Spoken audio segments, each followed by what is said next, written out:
당뇨는 합병증이 참 무서운 병이죠.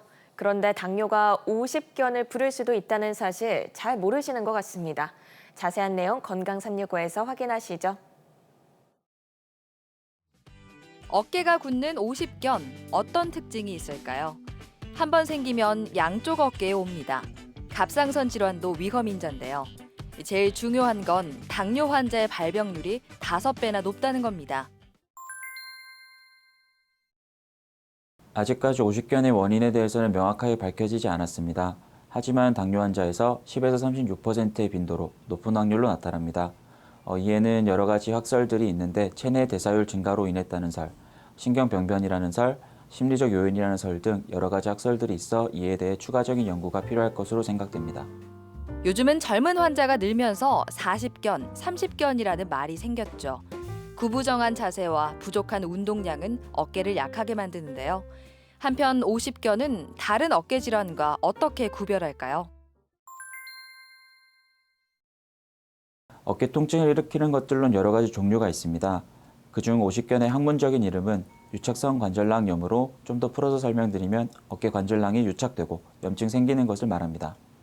말 그대로 어깨 관절낭이 유착되는 것이기 때문에 다른 질병들과는 다르게 어깨 관절에 움직임에 제한이 생기고 이는 옆에서 다른 사람들이 팔을 들어보려 해도 관절이 유착되어 관절 움직임에 감소를 보이게 됩니다. 이게 다른 질병들과 가장 큰 차이입니다. 50견은 단계가 있습니다. 어깨가 굳었다가 풀리는 시기가 있는데요. 이 때문인지 50견은 그냥 두면 저절로 낫는다는 말이 있습니다. 오십견은 임상 경과에 따라 동통기, 결빙기, 해동기 또는 용해기로 구별이 되는데 그중 해동기라는 단어 때문에 가만히 놔둬도 낫는다 생각하기 쉽습니다. 해동기가 되면 기존에 있었던 통증들이나 관절 움직임의 제한들이 전보다는 호전을 보이긴 하지만 모든 환자에서 자연 치유가 되는 것은 아닙니다. 특히나 2차성으로 다른 원인이 동반된 경우는 자연 치유가 더욱 어렵습니다.